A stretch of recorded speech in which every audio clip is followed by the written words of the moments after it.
Going on, everybody?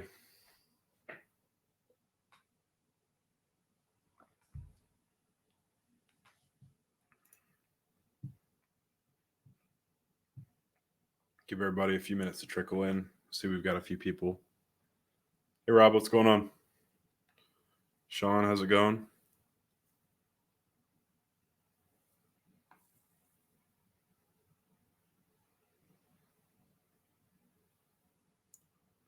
Nels, that's a new face.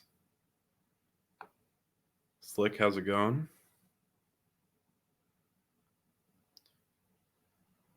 Rob, what'd you think of the Melbourne Cup? Hey, the Beamy. Circular, what's on? What's going on, man? Give everybody a couple more minutes.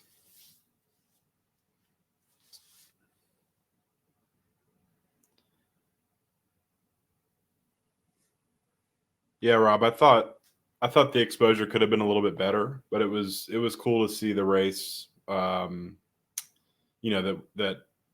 ZED sponsored, and it was the whole tournament over the weekend for ZED, and then the Melbourne Cup. I mean, the race itself was great. So, hey, Dawsey.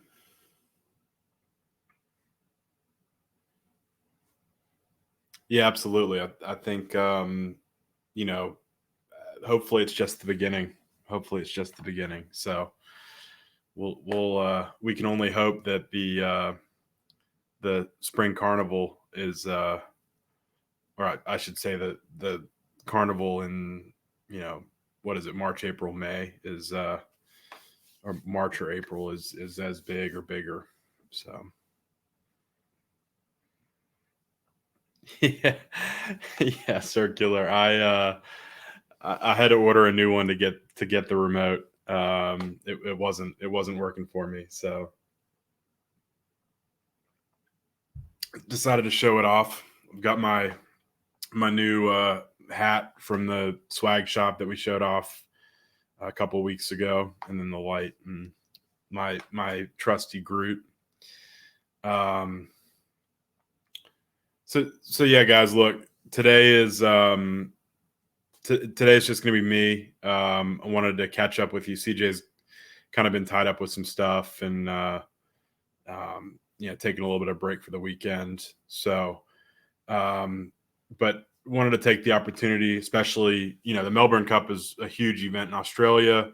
I know we've got obviously some Aussies in here, but wanted to take today to kind of catch up after the huge tournament, the last couple of weeks of October, and obviously the quarters, semis, finals, and grand final over the weekend, which were awesome to see. We had some additional races in that a lot of people attended in New York City earlier in the week. I'm not going to talk as much about them, but wanted to mention those. We'll talk a little bit about my goal tonight is really to walk you guys through some of the data that we've shown on stream before, mainly focused on kind of the racing environment, also the breeding environment, a little bit on the market, kind of walk through some charts that we have showed, but that we've fully updated for the last month or two. Particularly on the racing, kind of see some of the fee changes, some things we're seeing on some distance changes that you guys might have seen in your racing this week. Really wanted to kind of take it back to what some of the stuff that we've done before, particularly with all of the all the free races that we saw in October. Wanted to kind of bring it back and look at paid races only, and kind of take a look at what that was looking like, especially with the fee tiers that they put in this week. And then, you guys are welcome to stick around. I'm going to start looking at the Breeders' Cup races for tomorrow, which we haven't really done on kind of the XYZ or XYZed Talk streams before. We've always intended to talk a little bit about in real life horse racing as well. Unfortunately, I was out of town last weekend, so we couldn't cover the Melbourne Cup or the ZED tournament as much as we wanted to. But with one of the biggest days in American racing going on tomorrow, I wanted to kind of sit down and walk you through some races and take a look at some interesting horses. And so, like I said, chill stream, ask any questions you guys have about the data that I'm about to show, the racing data, the breeding data, and then we'll probably look at some races, and then we'll hop over to looking at some Breeders' Cup past performances and some of the races, and I'll teach you the little bit that I know there. There are a lot of people that know a lot more than I do, but hopefully get you a little bit interested in some of the races tomorrow. Some of which, hopefully the Americans watching me will watch. And I think the tail end, some of the bigger races, the Aussies will be able to watch, your Sunday morning if you're interested. But there are a lot of English horses, a lot of UK based horses that make the trip over. Not a lot of Asian or Australian horses that make the trip over, but it's a fantastic day of racing in the States. Jumps around to different locations. Usually it's kind of East Coast based in Kentucky, which is where the Kentucky Derby runs at Churchill Downs, but that kind of flips back and forth between the East and the West Coast. This year it's in Del Mar, but we'll chat a little bit about that later. So with that, I wanted to jump into, let's start with a little tiny tournament recap. So let me pull this up and zoom in so you guys can actually see it.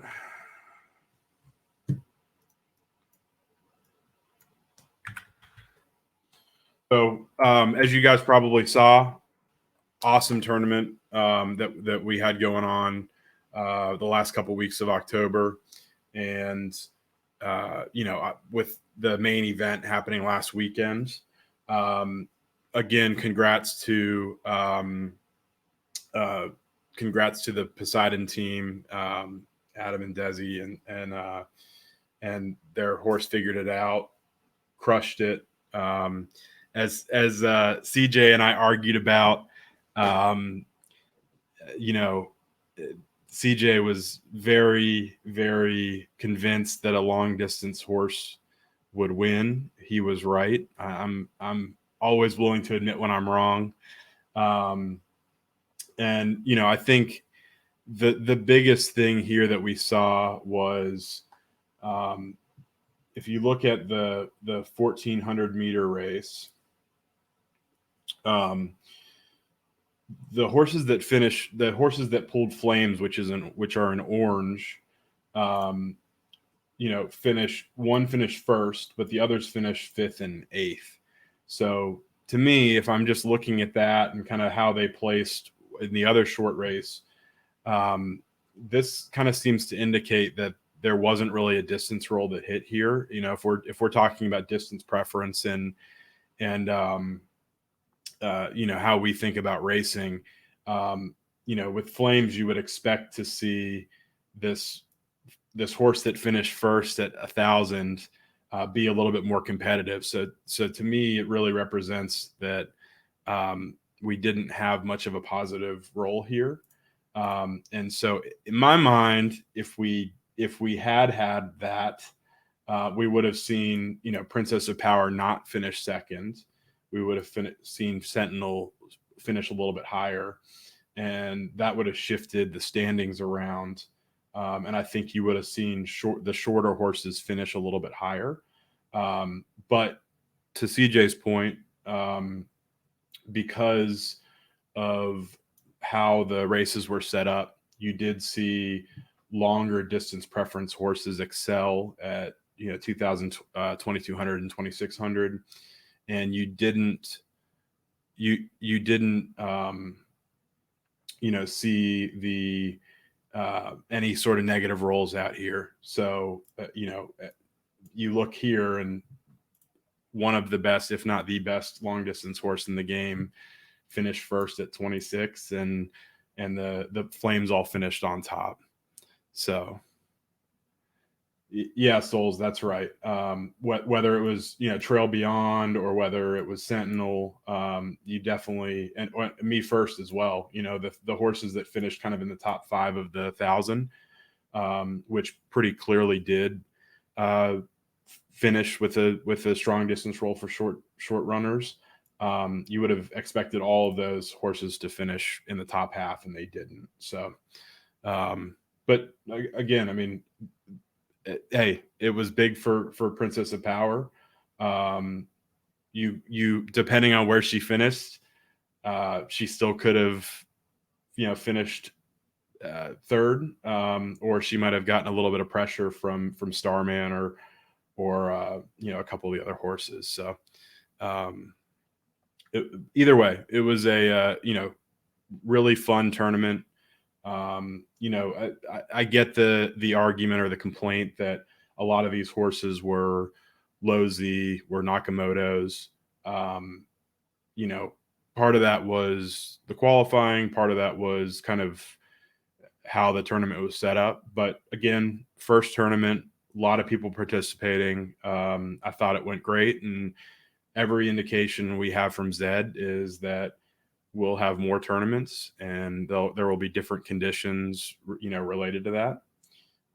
So I'm extremely excited for the future and for what we'll see going forward. Even like I mentioned earlier, the race is Wednesday, just kind of a one-off series of Griffin races, and then the big Z1 circuit. Just stuff like that is really cool. Based around in-person events or special events. Stuff like that on top of kind of a more regular tournament schedule, I think will be great for the game. So, again, just wanted to do a quick recap, kind of some of the stuff that I saw, especially with that 1,400 meter race. And again, congratulations to figured it out. I mean, won a bunch of, ran a bunch of good races, and really kind of crushed those long distance races. So, but that's not really what I wanted to focus on today. What I wanted to focus on was some of the racing that we've seen, some of the charts. And again, these are similar to what you've seen before. So what this shows is, all races since racing was reset December 2nd. And so, you've got paid races in blue, and you've got free races in gray. And as you would expect, huge spike up in free races during the tournament time, kind of mid-October to the end of October. And then at the same time, paid races did drop off from where they were in early October. But we have seen a nice recovery this week in paid races. So if I scroll down and I look, just at, let's look since June. Hey, Snooze, what's going on, man? Appreciate the resub. Appreciate the 2 months. We're just going through some racing stats, some of the stuff that we're seeing. So we've talked a lot about this chart. We went from 1,500 paid races a day up to 3,000 when they cut the queues down to 30 seconds. Then we had D-Day or whatever you want to call it, when racing went down and they implemented fatigue. You had a kind of downtrend and then a slight recovery when we had fatigue in place. And then in early October, you saw stamina implemented and a big jump up in racing, up to, we were at almost 3,500 races a day, which was the most we'd ever had, which was great. And then during the tournament, a lot of people were taking advantage of all the free races that were available. And so, we saw paid racing fall all the way back to where it was in June and July. But again, with the tournament ending and people jumping back into paid racing and really only having paid races available to run, we've seen a really nice trend back up almost to 2,500 paid races a day. And I think part of the reason we're not up to these 3,000, 3,500 levels is partly because of the scheduling. But I think also just because people are kind of trying to figure out after the tournament where their horses are.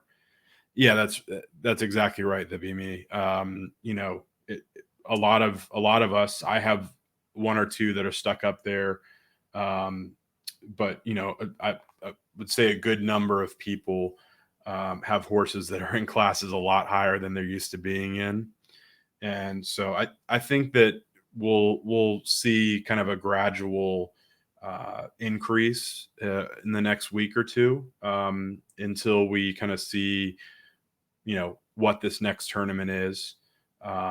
But to your guys' point, I think that's right, that there are a few horses or some horses coming out that's probably worth a couple hundred races a day. I do still think we're going to trend back toward 3,000 races a day, though, especially as the some of the scheduling and distances are kind of fixed.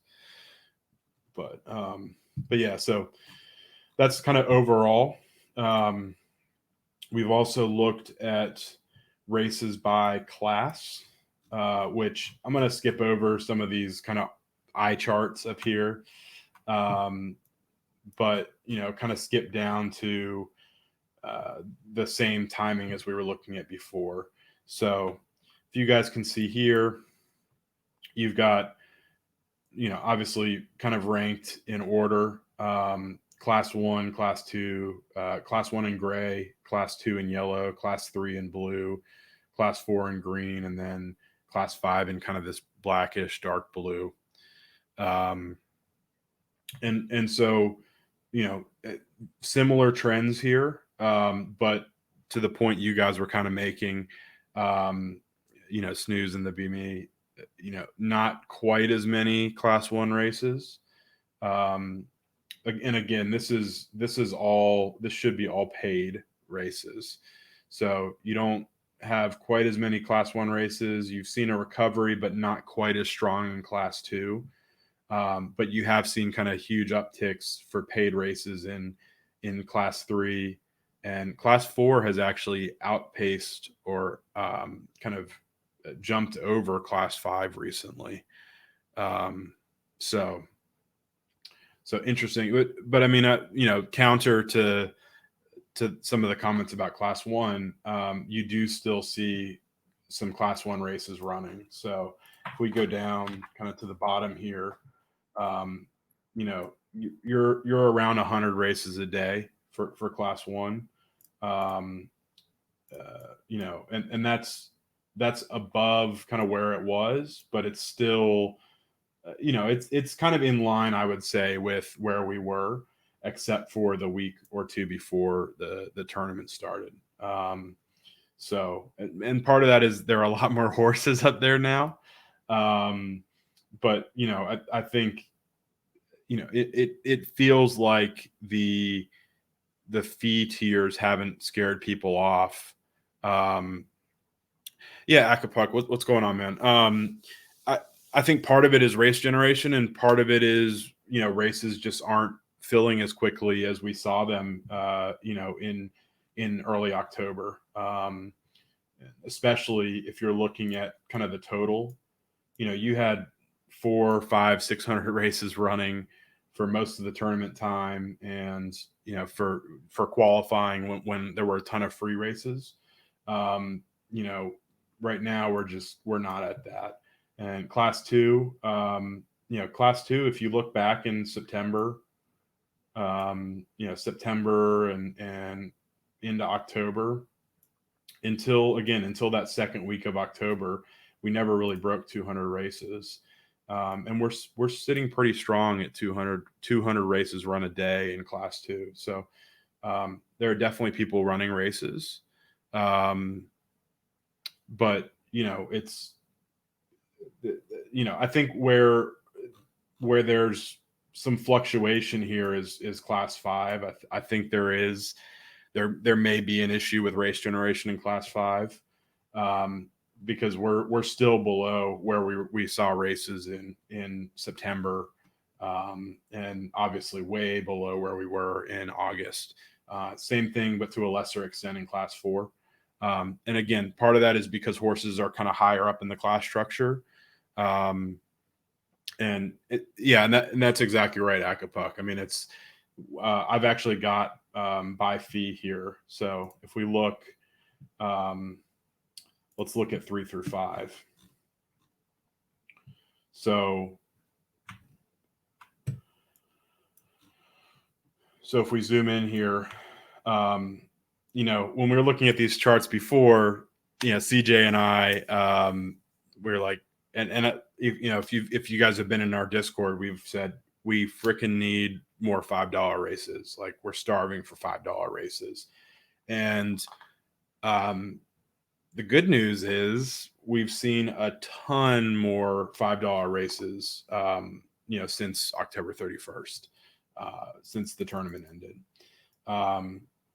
We've also seen a step up in $10 races. Over there, obviously there's a little bit of a downtrend here, but for a while, in class 3 through 5, we weren't much over 50 races a day for $10 races.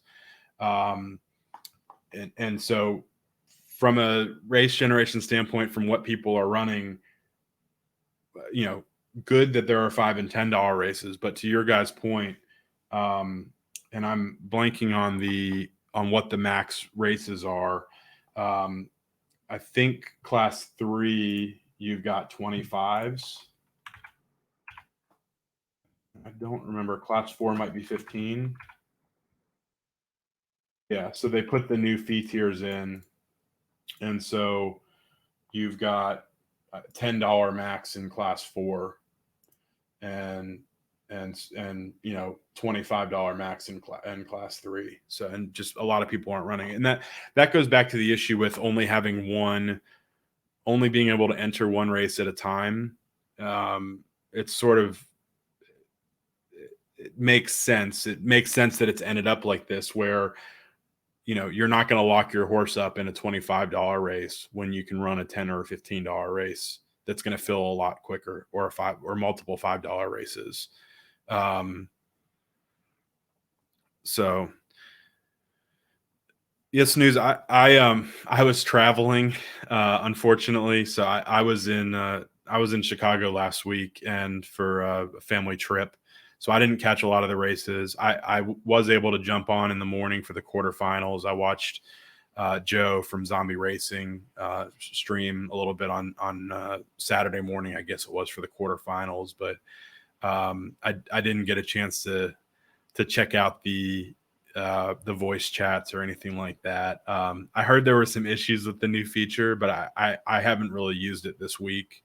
I don't know if they've fixed some of the bugs that they were having. So jumping back into this, we've seen a step up in $10 races, and we've seen a huge fall off in $15 and $25, which part of that is due to the fee structures that they've implemented, and part of that is people not wanting to tie up their horses in kind of high buy-in races that don't fill very quickly.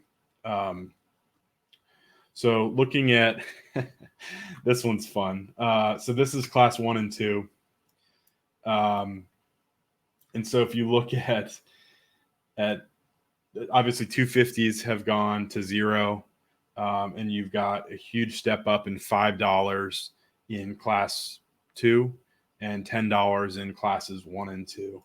And so if you look at the races, a lot of these races that we're talking about, the 250 races a day, over 100 of those are these $10 races. There's a lot of class 1 races running at $10. And there's a good number of class 1 and class 2 races running at $10 and $15. And you've seen a kind of a steady flow still of $25 and $50 races, even a slight uptick in 50s. And so I think part of the race generation issue that they've kind of mentioned is you're just not seeing a lot of $25 races generated at all. And so it'll be interesting to see if they kind of get that rolling again. But overall, partly because of the fee structure that they implemented, and partly just because of what we've seen with racing. But I think average buy-in is up a little bit, and you're seeing kind of a healthy mix of races. And honestly, they didn't have $2.50 races really until they rolled out fatigue or before the tournament, up in those upper classes. And so I think I'd like to see them bring back $5 races in class one. But I think it's healthier for the ecosystem to not have those 250s. I do think we need some sort of balance of free races. And there was a comment before about it being frustrating about not having free races. Appreciate it, Dragnet, man. Yeah. I'm letting it go for Thanksgiving. So I've got a couple more weeks and then I'll shave up. So I gotta try to match BG with the beard. But yeah, overall, this is a David opinion. I'm glad that they got rid of 250s. I do think we need some balance of free races across. But I think that in my mind, part of the reason that these races have gone away, the free races, are just so that Zed can kind of get a handle on what the next tournament looks like, and kind of promote paid racing again, which has worked because we've gotten numbers that are in line or slightly improved upon what August and September was. So overall, I feel pretty good about these numbers. I think they're relatively positive. The $25 races are a little weird. I'd like to see a few more of those. But overall, I think while race scheduling might be a little bit frustrating right now, overall, a lot of people are racing, and there's a pretty healthy balance of buy-ins going on right now. So that said, and I actually haven't had a chance to analyze these numbers, but I do have races per day by distance. And so if we look, what I'll do is, so I'll show overall. And again, apologies for the eye charts, but I'm going to try to zoom in so you guys can see. So we've got, what this is paid races by class, by distance. And this is all races since December 2nd, since the Great Reset. Hey, Oz, what's going on? And so you've got, kind of an interesting mix, as you guys would expect, as we've seen, not a ton of 2600s, not nearly as many 24 or 1000s as kind of other distances. And then you've got kind of some weird hot spots or cold spots. The one that's always been interesting to me is 1800s for class 3 is actually the lowest race generation other than 1000 and 2600, and some of the 2400s. So that one has always been interesting to me. Then when we look at more recent data, this is since fatigue was rolled out. So since August 24th, I think it is. And so, if we flip back and forth, so you see, a lot of races in here. You see not as many races at the extremes. If we look here, you see a lot more balance. You see, a bunch of 1200 races. But otherwise, you've kind of got, at each class. So let's do this.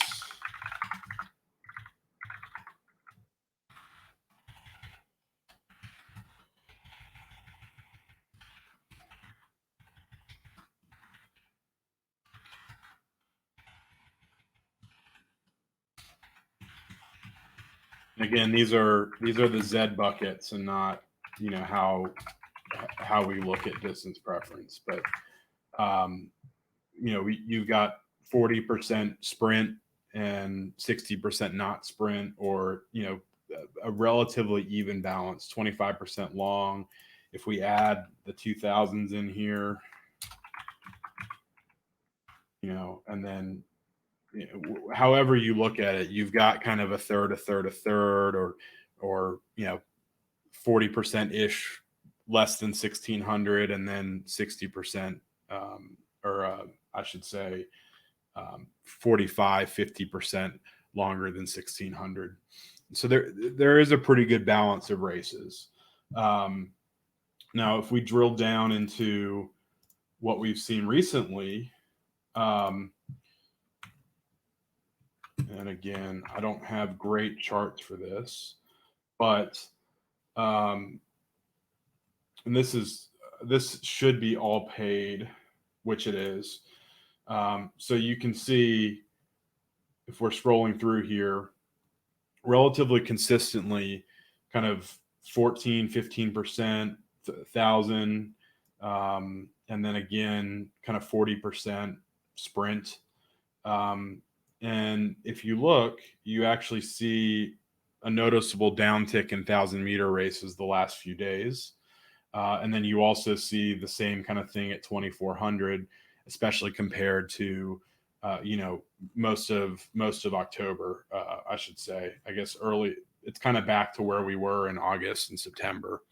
But, so in my mind, we are seeing a slight shift. And again, this goes back to the race generation and some of the issues that people have called out. You are seeing a slight shift in the availability of races. But overall, we're if you look at the last few months, we are relatively balanced, actually more balanced than I expected us to be. If you're looking at kind of all races across classes. Now, if we're drilling down into specific classes, there's a little bit more noise. And so, if you look at class 3, that 1,000-meter trend is more pronounced. But there have been a ton of 2,400-meter races. Just as an example, if you look at class 5, so again, you've got a lot of 12s. You've got, a lot of 1618s and a lot of 2200s, and not as many 1000s, 14s, 2000s, and 2400s. So kind of an interesting breakdown there. Class 1, I don't know how helpful it is to look, just because there aren't as many races there. But you do see kind of a strong consolidation at 14, 16, and 2000. Which I think is pretty standard. I mean, I don't have a lot of class 1 horses, but in my mind, it looks like it kind of shifts. There are a good number of 1200s and 2200s a lot of the time, but usually those kind of middle distances, 14 through 2000, is usually kind of the focus. And just to round it out, if we look at class 2, so, class 2, you do see the heaviest downshift in 1,000-meter races. You see 1,200 kind of staying where it's been. And you do see kind of a downtick in 2,400-meter races as well. So, again, if you're looking at the overall numbers, you do see a drop in 1000s. You do see a drop in 2,400s. That's reflected in a lot of races across the classes. I don't really think that that's intentional. I think there is an issue with the race generation, more so than usual. But there are still kind of short distance and long distance races available in a lot of classes. And then overall, if you look at the last couple months, we're significantly more balanced than we were, throughout kind of history. So, We'll have to keep an eye on it. Again, this is only working with data through yesterday, through 11/4. So we really only have kind of 3 or 4 days after the end of the tournament, after we've flipped to completely paid. And so, we'll keep an eye on it. I'll probably, update the data next week, and we'll continue to track, especially kind of taking a look at what race generation looks like. But what, any questions there? I know I've thrown a lot of numbers at you guys tonight, but I thought this was kind of interesting because we have had some conversations about certain races not generating, and I know Zed has said they're looking at some things on the race generation front, and it's always been kind of a question of what's generating when. I've been happy with the number of $5 and $10 races we've seen, but I would say there have been kind of fluctuations throughout the day on when races are filling and what races are running. But I think overall the data is relatively consistent. There's just been a slight downtick in 1,000-meter and 2,400-meter races the last few days, and so we'll have to see if that comes back. So,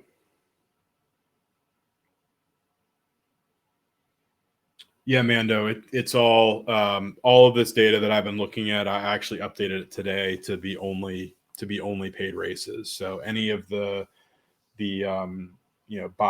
by distance data or the fee data is paid races only. And yeah, and the be me that's happened a good bit, throughout throughout like last several months, if not all the way back to April. It always seems like those 2,200-meter races get hung out there, or 2,000 or kind of more longer distance races. But if you do look at kind of the overall mix, I would argue that this is a pretty fair balance for the kind of number of distances in each bucket, or the number of horses that we'd expect to see in different categories.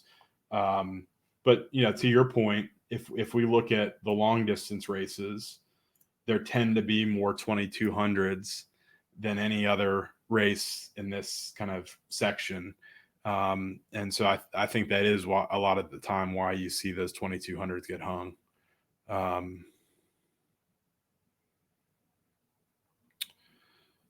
No, I think for good reasons that makes it so you can't take your horse out of a race once you've registered it. And so I think there's a balance that they have to strike with leaving those races up and waiting for them to fill. During the tournament, it was a pain because if you noticed, there were only like 2 or 3 races at each distance that could spawn at any one time. And so sometimes there would only be a $25 and a $50 race up, and those would take half of a day to fill. And so if you were looking for those distances, even free races wouldn't spawn when that happened. And so in my mind, that's more of the issue, is figuring out how to balance having some of those high dollar races up, having some of the high dollar races up with, making sure that there are enough races at each distance available at any one time. And then that's just what they're working through, what they've been working through. I think part of the problem is the underlying infrastructure is more complicated than any of us understand. It's not a matter of just adding more races in. They've mentioned machine learning. They've mentioned some other things that they're working with on the scheduling. And so I think it's more of kind of like a route, something in the kind of route programming that they have to deal with, as far as the frequency of races and both the buy-in and the distance. And yeah, Trinix, that's right. With the, I mean, I think it's for multiple reasons. Confusion, the issues with the blockchain. I think there would be issues with people entering horses and then seeing a better horse enter and then them pulling their horse out. I mean, we can't have that. So, I think it's for multiple reasons. And I think it's a good idea to not allow that. I mean, we've all made mistakes, entered our horses into a $25 race when we thought we were entering a 250, or, God forbid, a $50 race when we thought we were entering a $5. I've done that more than once or twice in my racing time, and I'm sure you guys have too. But Dragnet, that's right. Yeah, I mean, it's the BME, it's tough, right? Because it's important to have those higher buy-in races, but like I mentioned before, with only one horse able to enter, or with each horse only able to enter one race at a time, it's really tough for you to commit even a good horse to a race that has nobody in it. I mean, sometimes you'll see the $500 races, one or two entries will just sit there for days on end. And I think that's part of what ZED needs to figure out, is how to incentivize entry into those races, or how to allow horses to run, to enter into that race and potentially still run. You can run a free race and a paid race at the same time, but especially now when, free races don't exist, there's not an option to do that. So it really just is the one paid race. And I think that's why you're seeing some of these races sit, some of the fall offs for the $25 races, $15 races. But we'll just have to see what that looks like, especially as things evolve over the next few weeks. So, so that's that. I'm happy to jump back into any of these numbers or talk more about this, but I did want to flip over to, let's go to the next one. So breeding. Figured you guys would be interested. So this is a pool from the horse database, and one thing I did want to call out: all of this data is coming from the data that Cryptog dumps every day, or every other day, just about, into his kind of Excel file dump page. And what I'll do is I will drop that link into chat, in case you guys want to take a look at it. But big shout out to Cryptog, especially. I know I missed the stream last week. I hope you guys caught it. CJ was able to grab Cryptog and BG and talk about the great news for Haku, the funding that he received, and the fact that they're building out a standalone secondary market separate from OpenSea, for ZED and potentially for other projects, but focused on ZED at this point, which is fantastic news. I know we've all had our fights with OpenSea, and having a dedicated marketplace, especially with somebody like Cryptog and whoever he works with, will be really, really good, I think, for the game. But like I said, that link that I just dropped, for those of you guys who didn't realize this existed, this is his kind of data backup site where he dumps zipped Excel files of all of the API data. There's a horse database in there, which is what I'm using to drive what I've got on the screen here. There's a race database, which was what I use for all of the race charts that I just showed you guys. I pull that down and then do a bunch of analysis on that. And then actually, a lot of the data that BG uses in his data warehouse, is you can find on this site. There's all of the odds and flames data for every race can be found on links at the link that I just dropped. So for those of you who have interest in kind of digging into the data yourself and didn't realize that existed, and don't want to deal with doing API pulls yourself, have fun with that, because it's great. So jumping into, jumping into breeding a little bit, because I wanted to see this, and I know you guys probably did too. So what I did was I pulled all of the horse database in, and then I looked at, here, I'll redrop it. What's going on, Award? How's it going? And Dank Phoenix, what's going on? So this chart here, obviously we just talked through all the racing data. This is the all of the different breed types, and from the start of when they started releasing horses. And so you can see, there are a few horses that were bred in 2019, and then a few more breeds in 2020. And then the shift over to Matic, and then breeding was open for 4 days in April. And so, you see there was obviously a huge month in April when you saw a lot of Genesis horses dropped and then a lot of horses bred. But what I wanted to show you guys was the recent months. So obviously in June we had, March we had, I think, 3 drops. April we had the April 2nd drop. May we had the Terra drop. June was the Echo drop. I don't know if I'm allowed to mention that, but it did happen. So we had 3,000 Genesis horses dropped in June. And then July was the $1 million. Hey, Darthside, what's going on, man?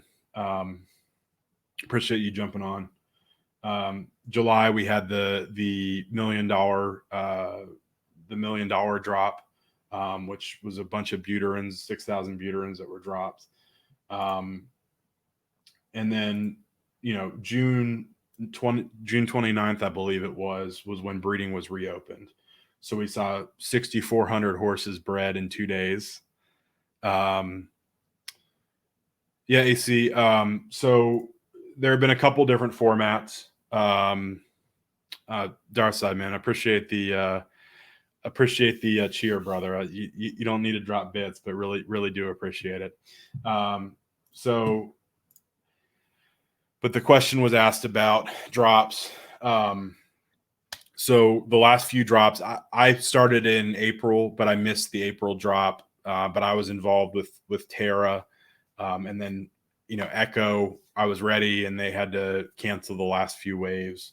But in the past, when there were drops, you would go to the marketplace, and then for Terra and for Echo, you would click a link and you would be assigned a different wave, and then you would go in and there would be filters on the left side, and you would just filter for whatever horse you wanted, Z number, filly or colt. You could even filter down to different colors. Yeah. So yeah, Award. I mean, I know the March drops and the April 2nd drop were terrible because it was gas wars and people spent a bunch of money on failed transactions. Terra, there was the shared link issue and people getting, kind of more horses than they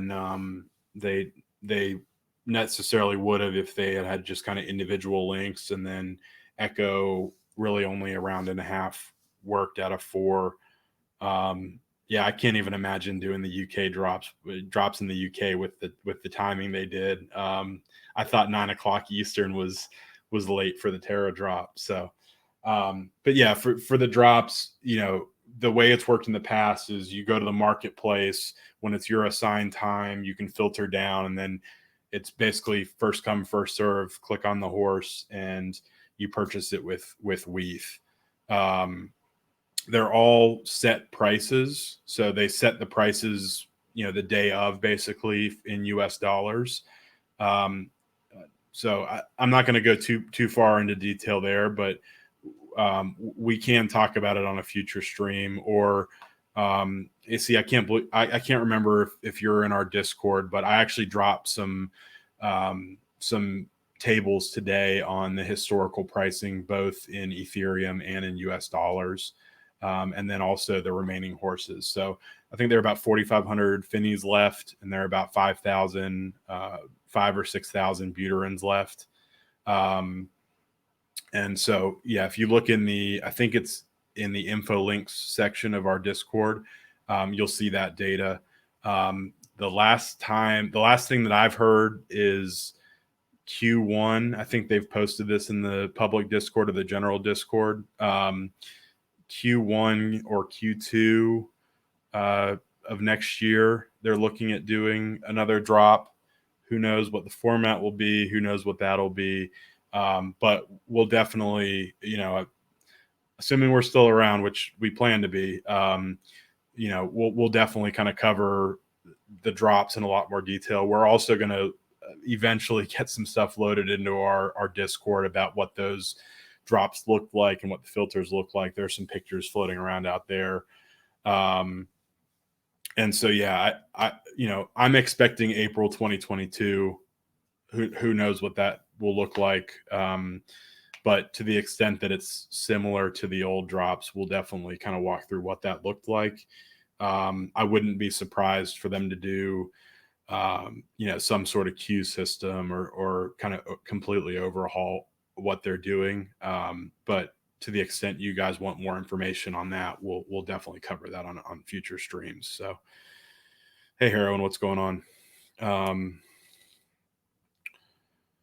Yeah, Slick, I just saw your comment. That's right. The $1 million drop or the big Buterin drop they did was free. The other ones you actually they had set prices. So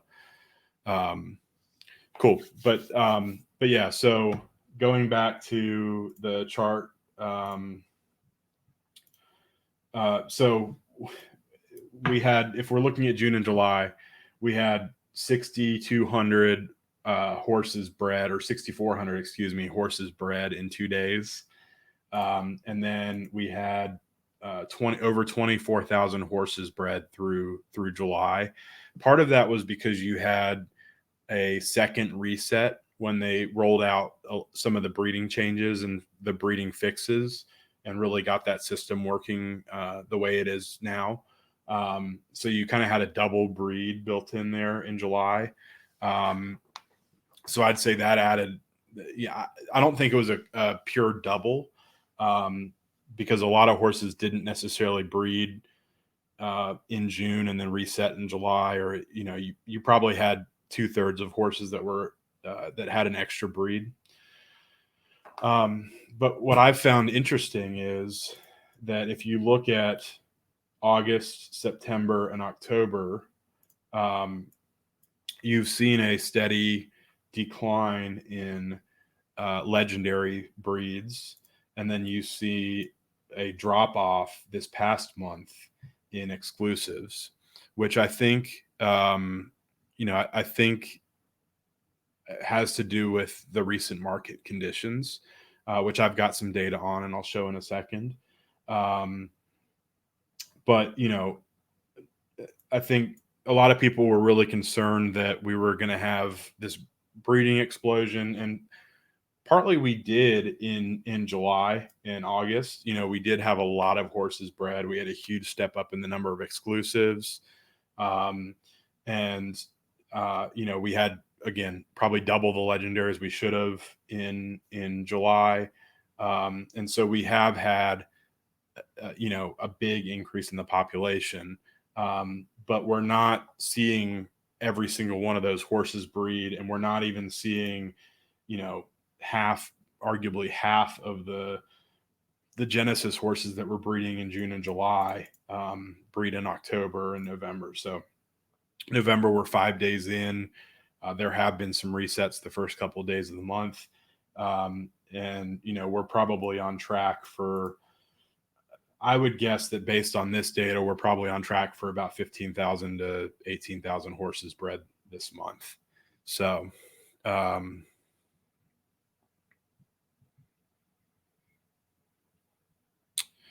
yeah, Heroin, that's exactly right. So I'll pull this up. obviously the market is what it is. We've all had our concerns about it. We've seen ETH prices fall for a lot of horses, but to your point, you know, they dropped $1 million of horses at drop prices, which a lot of those horses are still trading for 4 to 6 times their ETH drop price, which is twice what it was fiat at the time. So, you know, it's there. Look, there were some issues with Echo, there were some issues with Terra, but overall, you know, that $1 million drop was something huge that Zed did to really take care of us. And there are a lot of people that ended up with Genesis horses that otherwise probably wouldn't have gotten them. So, yeah, Akapuck, that's right. You know, I still think there are a lot of legendary horses out there that are incredible value right now. Obviously, with the major huge increase in Ethereum, you know, I'm not surprised that we've seen some pullback in prices, in ETH prices. You know, those movements aren't always correlated. But look, there are only so many Genesis horses, and there are only so many of those Genesis horses. Um, there, well, Dirt Dog, true. But you know, a lot of people who didn't win a horse in the $1 million drop already had horses, already had Genesis horses, already had, you know, relatively high value legendary horses. So, you know, I get the issue either way, but I think I think $1 million drop was something that they did that was a good thing for the community in general. So, um, but you know, as far as the market goes, and looking at these legendary numbers, you know, not every there are a limited number of Genesis. There are limited, even a further limit number of Genesis horses that are going to breed every month or every other month or some months. And so overall, your legendary supply is it's infinite, but it's relatively capped compared to you know, especially your exclusive and your elite breeding. And so, you know, you haven't seen a ton of elites bred. Um, but, you know, as the ecosystem grows and as, you know, more people come into the game, you know, legendary is really going to be where a lot of people get in, especially next year when there aren't any Genesis horses left. You know, people are going to kind of look for the best legendary horses that they can get, I think, and breed down from there and try to create stables down from there. I got in looking at legendary horses. You know, I started with you know, 2 legendary Naka stallions and a couple, you know, Genesis mares that I got lucky to get.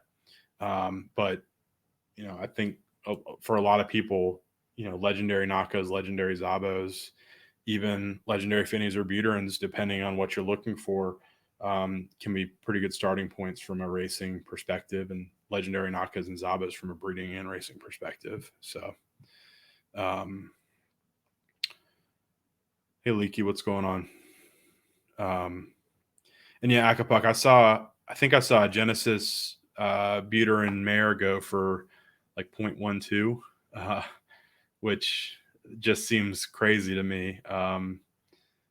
Not too far above what drop prices were the last couple times. So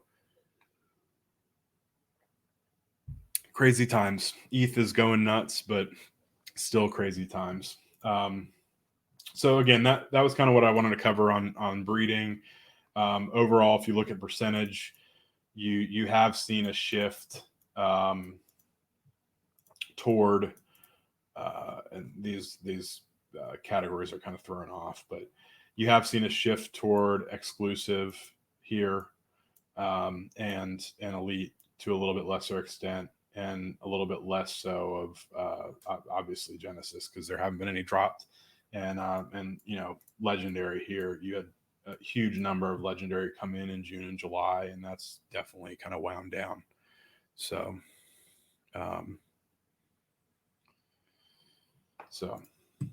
and then if you look at Bloodline, nothing too crazy here. The only crazy thing that I found was there are actually more Nakas that exist than Zabos, and the number of Genesis actually isn't that different. But if I had to guess, I would guess that more people are trying to keep Nakas with Nakas, and then they're, because of the lower breeding costs, they're likely more inclined to mix some of the lesser bloodlines. And then, of course, as you would expect, Buterin horses make up 70+% of the mix, or 2/3 or more. So, no, outside of that kind of Naka to Zabo imbalance, I didn't find too much interesting there, but just wanted to kind of take a look at that. And then, if everybody's favorite topic or least favorite topic, depending on how we look at it, wanted to talk a little bit about sales fees. So this is just pooling. If I look at the OpenSea activity, which, great. This chart doesn't look fantastic.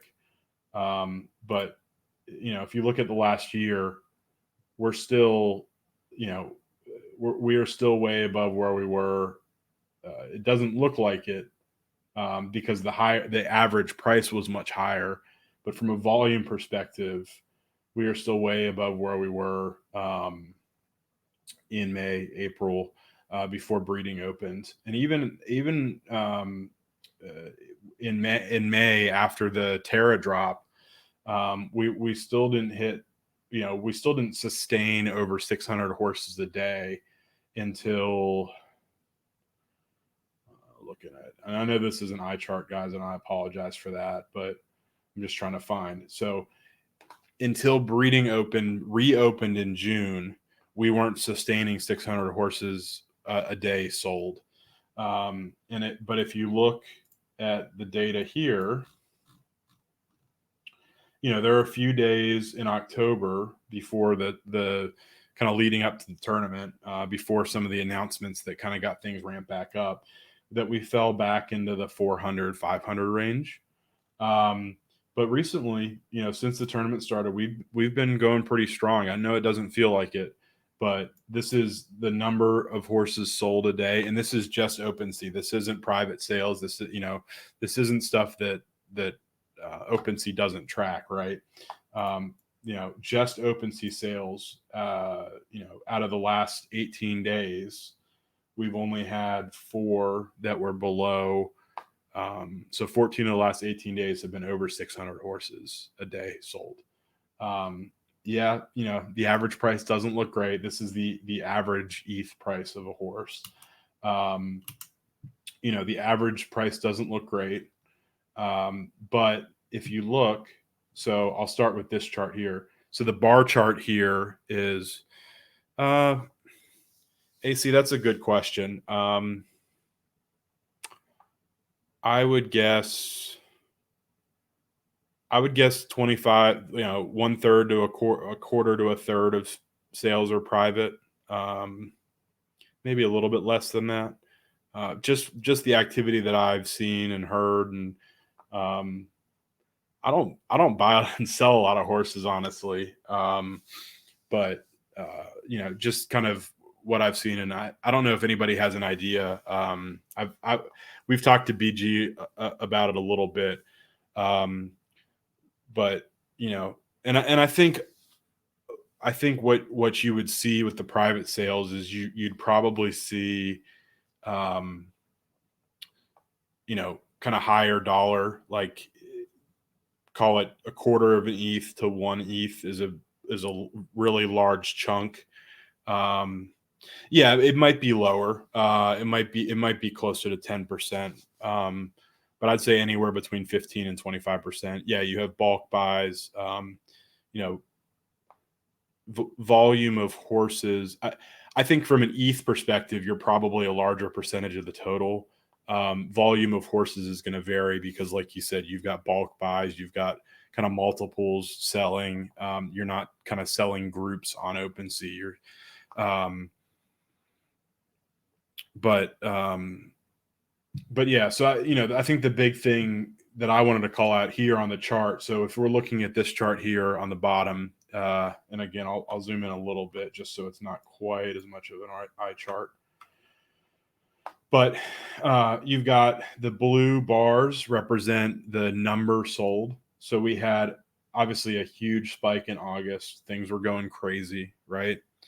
And then, the orange line is the line that nobody likes to see, and that's the average ETH price per horse. And so I think this isn't necessarily indicative of a market that's gotten significantly worse. It's more of the horses that are selling are, bred lower value, quote unquote, lower value bred horses. But what I wanted to call out was two different things. So if you look at the market, I've called out August 23rd, which is when fatigue was implemented. You do have things start to erode. And then August 4th, I believe, or August 6th, maybe, or 7th was when I believe the tournament was announced. And then, in that same kind of area, you have Stamina released as well. And so the major positive, all of us obviously have seen erosion in the market, issues with the market, right? But the major positive that I see is OpenSea sales. You have had a very noticeable kind of bottoming. And if you look, you have around when the tournament was announced and around when Stamina was released, I think you had like the lowest number of sales here, which was almost 400. But since then, you've kind of flatlined, and you have a few tick ups for over 600 horses a day, which 600 horses a day is pretty healthy market activity. Again, you didn't have that until breeding rolled out in June.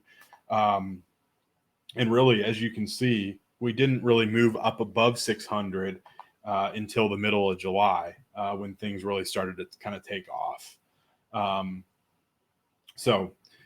then pricing wise, you do see this downtrend in between the crazy conditions in August and when Stamina was released and the tournament rolled out.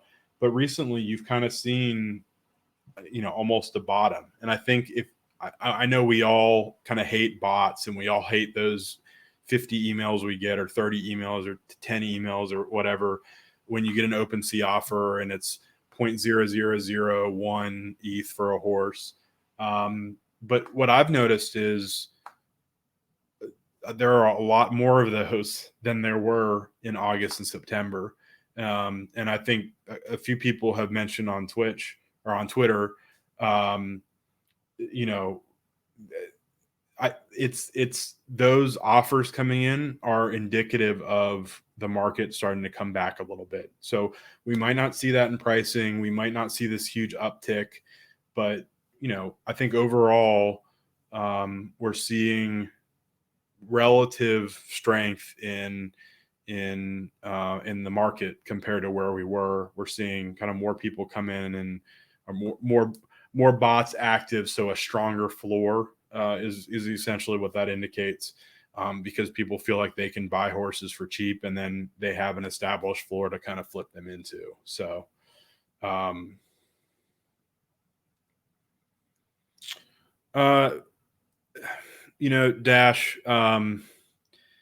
I think CJ and I are both OpenSea proponents. We think that having an established marketplace is important, and having to eat that fee is just kind of a cost of doing business.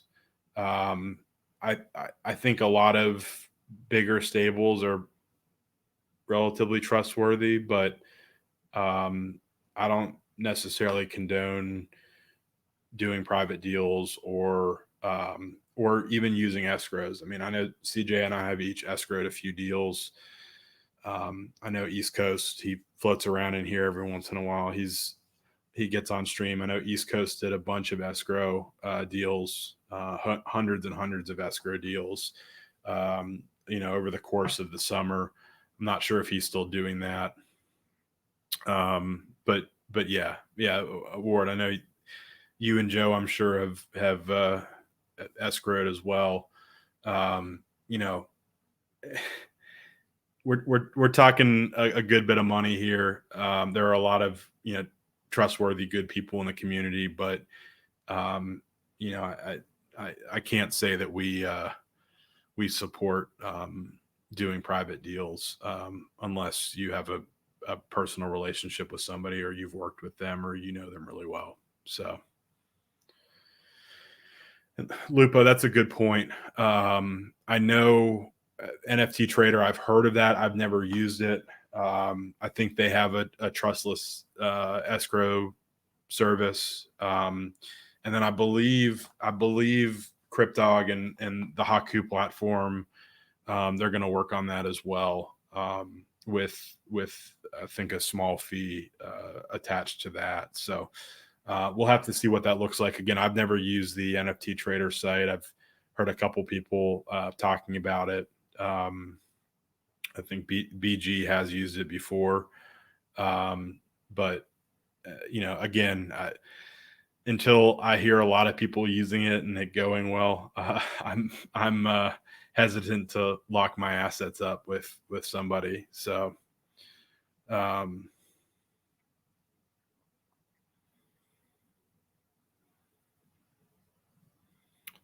yeah, so. But yeah, overall market wise, wanted to share this data with you guys. I'm relatively positive about, I feel good about this kind of 600 trend. We're stabilizing at about 600 sales a day. The price seems to be kind of bottoming out. We have this big uptick for that Breathless Edge sale. But otherwise, I think the pricing kind of makes sense with the number of exclusive horses we see in the ecosystem now, and the general shift in Ethereum upward as well. People are wanting to lock in some profits. So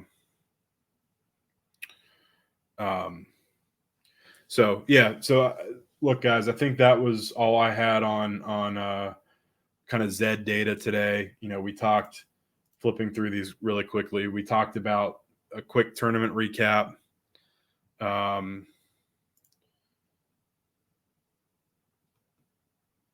Sorry. We talked about a quick tournament recap, and then we talked about racing data and the spread of races and a bunch of other stuff. And then we talked about, market data, and before that, a little bit about breeding and some of the other stuff that we're seeing. So let me catch up on some of these questions. Sorry, had a little bit of spam there.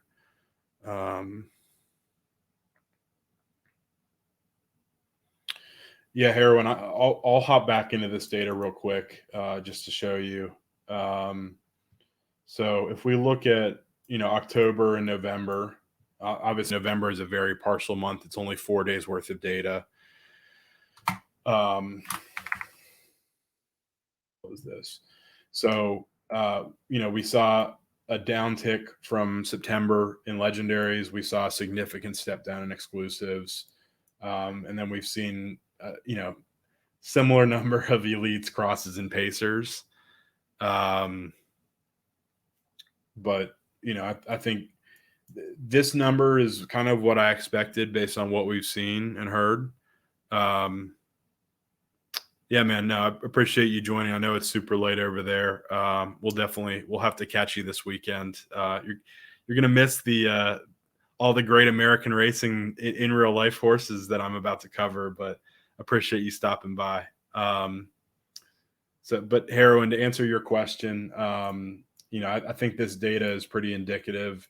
people are still breeding legendaries, but not nearly to the extent that they have been. And then there's been a big kind of drop off in exclusives, and not as much with the quote unquote novelty breeds. But you're still seeing a 25% drop in breeding, which is substantial. So,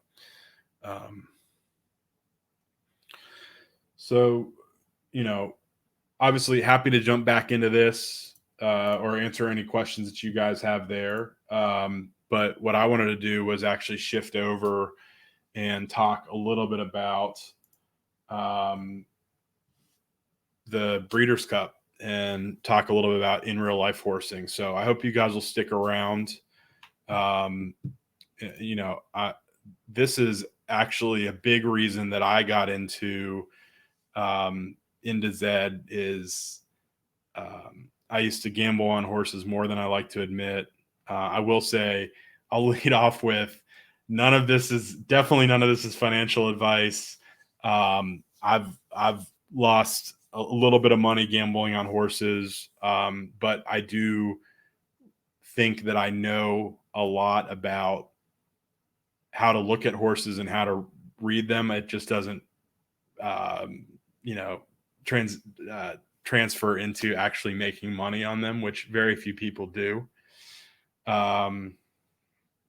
So yeah, it's Blazer. It's a fun game, right? But you can lose a ton of money gambling on them. You can lose a ton of money owning them in real life. A lot of people talk about the Kentucky Derby, the Preakness and the Belmont, the Triple Crown, American Triple Crown, as kind of the huge, American horse races in real life. Aquila, I use Equibase, the site, all the time, especially for digging into horse performance, but I've actually never used the app. So I do use Daily Racing Form a little bit. The site that Aquila was just asking about, Equibase, is a treasure trove of knowledge if you are interested in real horses. You have past performances, PPs. You have kind of selections and all of the different entries, all of the different information on races every day, what the results have been. And then you also have information on like horse pedigrees and stuff like that. So a lot of this stuff that we want to see transitioning into ZED, all of the different information on different race types and things like that. A lot of this that we want to see transition into ZED are on a couple of these websites, Equibase being one of my favorites. So Aquila, that's right. I know Equibase has kind of a handicapping system. You can set up the app to kind of look at different horses and look for different characteristics. But again, I haven't necessarily used it. So Bristnet is another site that's big, and they offer if you're not into the horse game, they're called past performances, or PPs. And so they're basically charts, pages and pages of data on every race. And so tomorrow, let me see if I can actually pull this up quickly.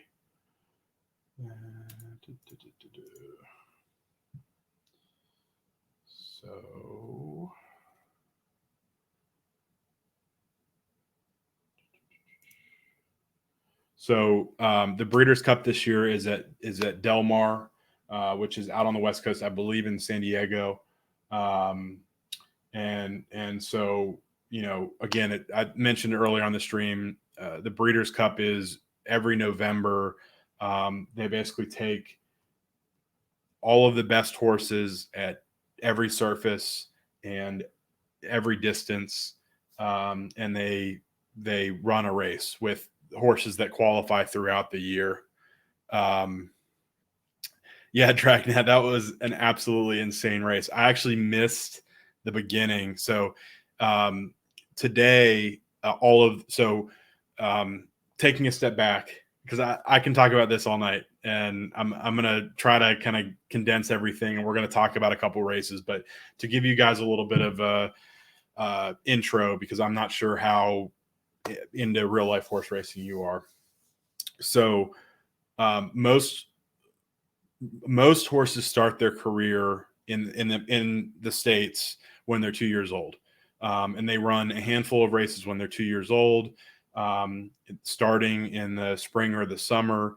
Run every month or two, and then the best horses will actually run Friday, in the juvenile races. So they had, again, very similar to tomorrow, they had a bunch of different lengths and a bunch and turf and dirt for all of the best 2-year-olds. Because they're huge races, you have a bunch of European horses that come over, mostly Irish and English.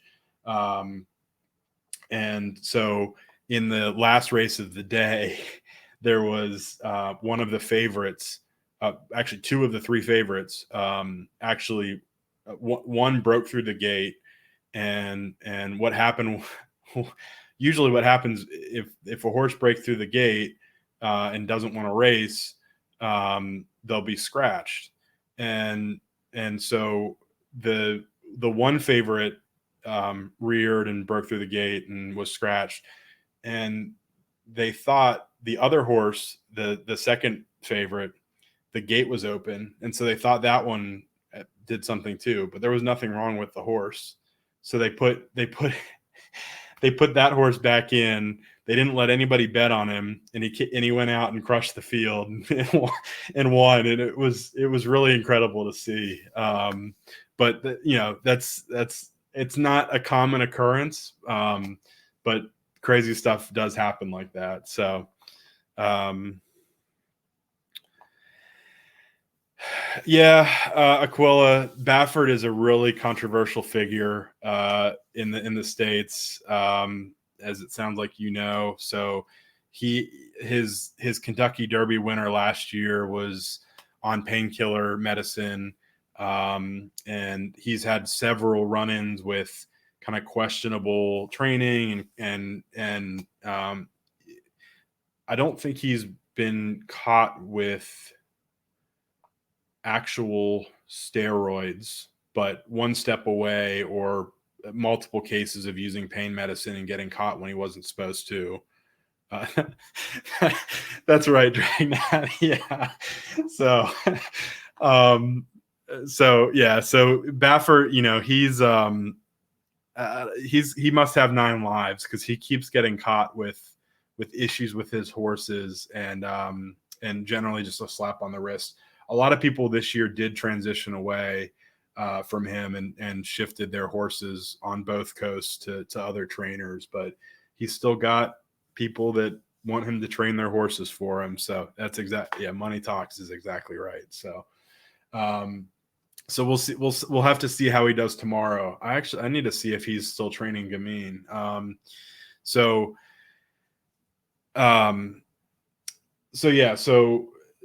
today's races were the 2-year-olds. They had,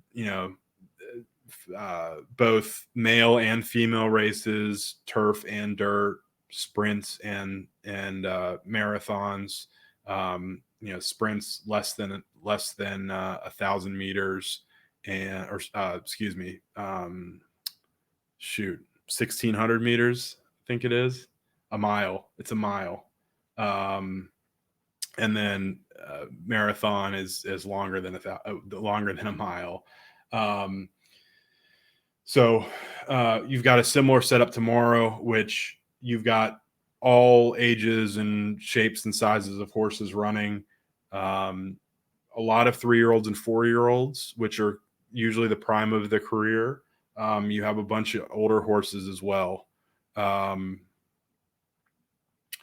so, yeah, Dragnet, that's right. The ZED distances, right? So, what I've got up on the screen here now is all of your different entries. And so the first race is just a standard allowance race, which for a big entry or a big prize. That's a large race in the States. But immediately after that, you jump into stakes races. And then from race 4 onward, you have Breeders' Cup races. And so what these are is you have horses that qualify all throughout the year. They run at these different, surface and lengths. So dirt sprint, dirt route, turf route, all along.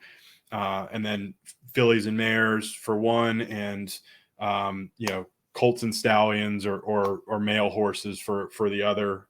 There are some geldings that get to this point. And so, you run kind of multiple races throughout this year. And then generally over the summer, they had one race that was a win and you're in, a win and qualify. And so there are a series of those. And so all of your classic races in the spring do that for you. And then there are certain grade 1 and grade 2 races in the fall that do that for you. So, again, you've got 2, 4, 6, 8, 9 races, ending with the Breeders' Cup Classic, which is the 1.25 miles, same distance as the Derby. And that's at 8:40 Eastern tomorrow, or just before noon in Australia. And so that's the big race. So Dragnet, I know you love turf races because that's all that's the Aussie in you. I like both surfaces. I think you've got some really interesting horses, a mix of horses that run on turf. And then you've got, a lot of different horses, American horses, Latin American horses. And you don't see a lot of European horses come over and run on the dirt, but you've got some pretty damn good races on the dirt as well. I don't know about that. I don't know about turf horses being better horses, but I do think Winx is one of the best, if not the best all time. So I'll give you that.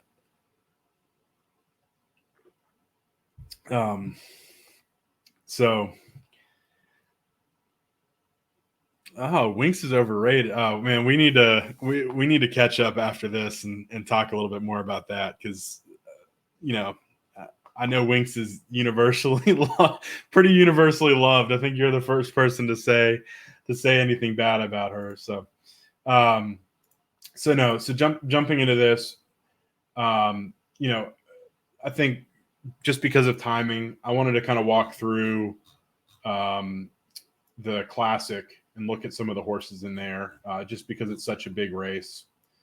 So bear with me while I scroll. Let me see. I don't think this is a distaff.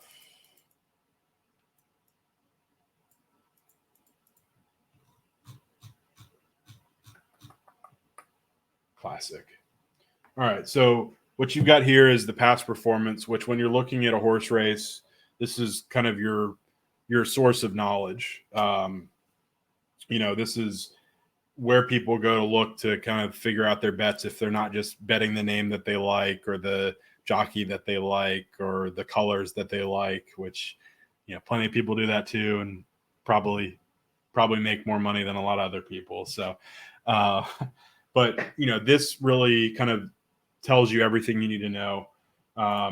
So you've got, what the race is. Grade 1 is the highest grade in American racing. You've got grade 1, grade 2, grade 3 stakes. You've got blacklisted stakes, and then you've got other kind of stakes races, and then you get down into your different allowance conditions and your maiden races and your claiming races. You've got your distance. You've got, they're running on the dirt track. This is what this says. Obviously the purse, they're running for $6 million. All your different conditions, you have to be 3 years old. Your weight allowance and stuff, which isn't as big a thing in the States as it is in Australia and Europe. And then you jump into the profile of each horse. So, if you're looking here, you have each horse, they talk about all of the different races that it's run in, who the finishers are in that race, different kind of performance conditions. So starting, let's just look at Tripoli, and then this applies to everybody. So, you've got who owns it, what color the silks are, who the jockey is, who the trainer is, the pedigree, who the father and mother are, what color it is, how old it is, 4 years old, and then the last sale date. So this one was bought for $450,000 at a Keeneland sale in 2018. And then this specific past performance has kind of prime power, which is a general ranking of the kind of top performance of the horse. And then it walks through all of its different performances. So overall lifetime, this horse has won 4 races and 15 starts, has won just under $1 million. I can't remember if this represents an actual Beyer speed figure or it's a Brisnet speed figure, which is calculated a little bit differently.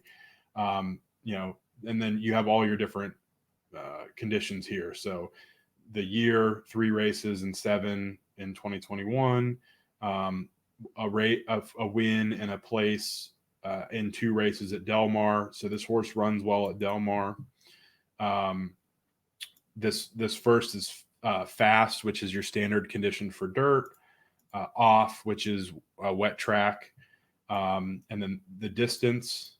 So 1 win in 1 race at 1.25 miles. 3 top 2s and 4 races on dirt. And so this horse has primarily run on turf, actually. 11 of the 15 races are on turf. And so later this year, summer onward, and Dragnet, I can see why you like this horse. Man, this is interesting. Then you get down into here, and each of these races kind of tells you things. So these are the fractions. So this tells you the distance that the horse ran. This tells you the surface, which combines. So these 4 races are dirt. All of these races are turf. These tell you the fractions that it was run at a couple weeks ago. Yeah. This race type tells you the races that that horse was entered into. So the last 3 races for this horse were graded stakes. The 2 most recent being grade 1.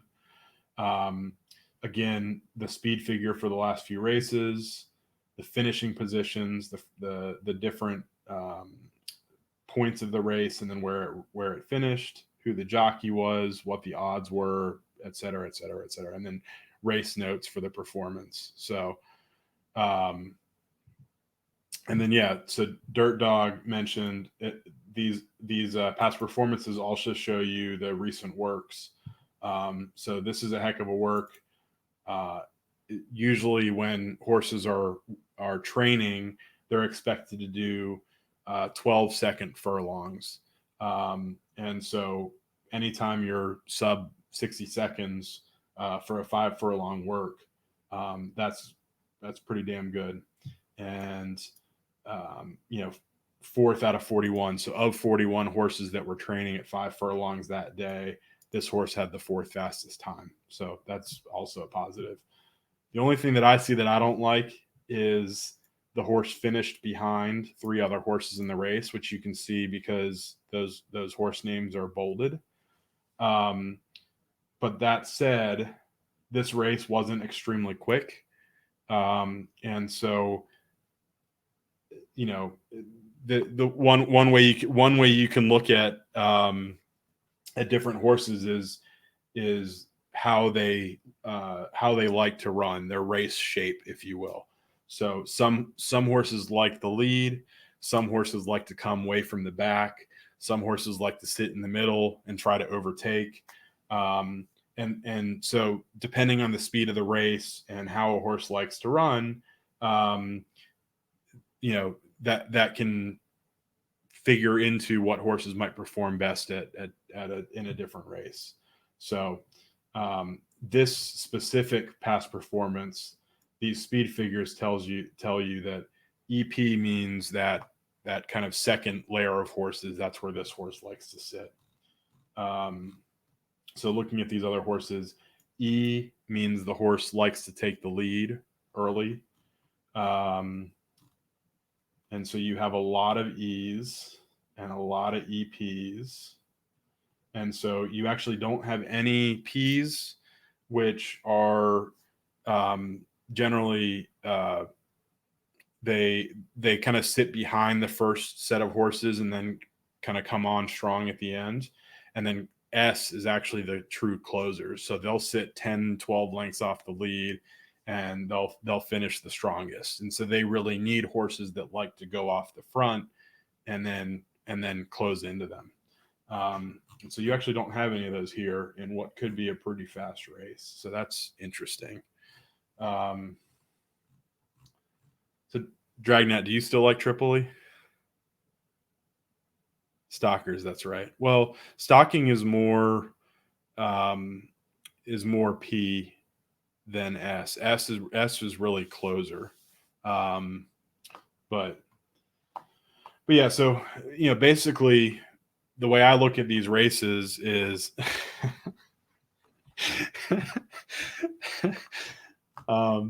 so the way I look at these races is, you really have to dig into each horse's performance, because sometimes a horse can, not run well and there's a reason for it. And so that'll sometimes be caught in these comments, or, you can kind of look at race shapes and figure out, what the shape of the race might be.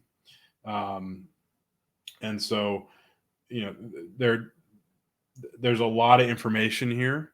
But if I'm looking at Tripoli, looks like a good pick. Irad Ortiz is arguably the best jockey in the States. So that number is a big number. If I'm looking, let's see. So Hot Rod Charlie is another one that likes the lead. And the problem in here is the favorite is a horse called Nick's Go, which he loves the lead. If you look here, he always gets the lead. By the first kind of mark, he's in the lead and he maintains it. And he's really only lost 2 races, and that was when he traveled to Saudi Arabia for a race, and then when he came back immediately at his first race back at Belmont. But the crazy thing about this race is, if the pace is contested, then it's also longer than he's ever run. So he's never run 1.25 miles in a race either. And so when he came back and he ran 1.125 miles, and that was longer than all but one race that he had run, people said, oh, well, he might not be strong enough. He might not be strong enough to run that. Well, it doesn't sound like it, but there's a big difference between 1.125 miles and 1.25 miles for a lot of horses. And so for him, he has some impressive Grade 1 wins: the Metropolitan, the Whitney, the Breeders' Cup Dirt Mile last year. He runs really well. He's got the same jockey he's had on a lot of those wins. But there's some question into whether he can, one, whether he can get the lead, which he should, and 2, whether he can hold the lead for the entire distance of the race. The thing that he had here is a couple of these races are relatively slow, and so he wasn't really pressured. He had an easy run on the lead and just kind of went. Never was really challenged. So the real question tomorrow is, if you think he's challenged, will he kind of maintain his ability or maintain his run, Or does it make sense to pick somebody like Dirt Dog said? If he's challenged and it goes really quickly, does it make sense to look at somebody, coming from the back? The interesting thing about this race is, according to Brisnet and their ratings, there's nobody that really loves to close. Essential Quality has a couple races where he's kind of sat in second or third or fourth and then overtaken in the stretch or around the second turn. Hot Rod Charlie likes the lead.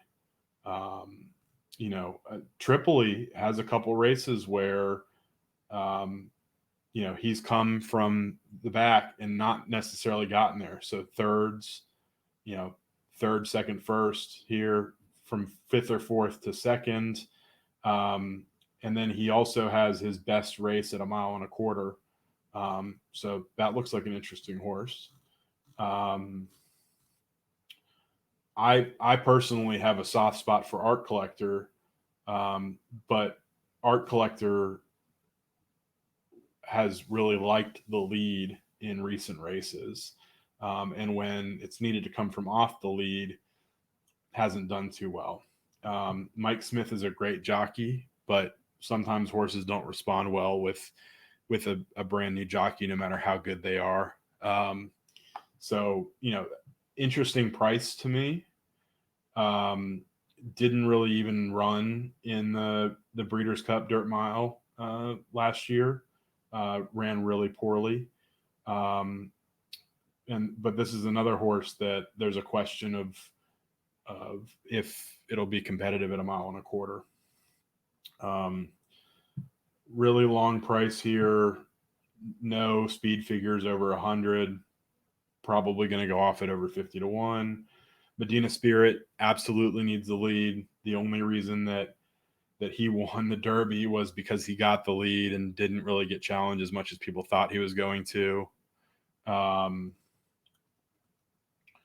Max Player is another one that could stock, but to me has never really shown the ability to get up and beat horses that are better than him. But for that price and some of the recent form, pretty good speed figures at 1.25 miles, that's probably one worth taking a look at. And so that's it. I think the 10th horse actually got scratched out. So to me, Max Player, Art Collector, and Tripoli are kind of the three that I look at as, if I don't like the favorite or Essential Quality as the second favorite, who's a good price horse that could potentially make some noise. And we'll see. I think in my mind, it feels like a couple of these horses are going to get bet in. IRAD, especially on Tripoli. IRAD always takes money. Let's see. Art Collector again. Mike Smith is another one of those guys that he's won the Derby a bunch. He runs a lot of great horses. He always tends to take money. Max Player, Ricardo Santana, he's had some decent odds. Dragnet, like you said, he could get in underneath. That could be a nice price, 10, 12, 1 or above, unless people see something similar to what we're seeing. You could get in underneath for sure. But yeah, I need to get up to New York. It's a lot easier for me to get up to New York than it is out to the West Coast, but those guys tear it up. Irad and Jose, they really know how to ride. I think Irad's the best jockey in North America. So that Dirt Dog, that's right. Art Collector. I mean, that kind of fits what we're all trying to do, right? We're all collectors of NFTs and art and horses, so it's pretty fitting. But we'll have to see if he can compete. I do like that horse. He has closed before. There have been some big races that people have thought he was going to close, and either the pace setup wasn't there or he ended up running into the lead and falling off. But it should be a great race tomorrow. So again, that's race 12, end of the day for us. I believe 8:40 Eastern. It'll be a fantastic day of racing. Otherwise, really starting if we look back at this, even some of these early races, 2:00 Eastern or so, really should be great races. Again, I'm not going to dig into them too much tonight because we got started a little bit late. But definitely tune in, take a look if you can. Some of these fields are just monster fields. 18 horses, 12 horses. Not all these horses will start likely, but you've got 12, 14, 16 horse races, which is a lot bigger than most American races, as Dragnet can attest. So definitely hope you guys check out the race. I may actually pop on stream for a little bit tomorrow, just to talk about some of these races and dig into the past performance a little bit more. For anybody interested in doing that, it'll probably be even a smaller stream than this, more laid back stream than we've had tonight. But I'd love to have a couple beers and talk about horse racing with you guys more. But I'm kind of getting ready to wrap up tonight. So any questions on any of the stuff that I covered ZED related earlier, or any of the stuff that I kind of hit at a high level on the Breeders' Cup tomorrow?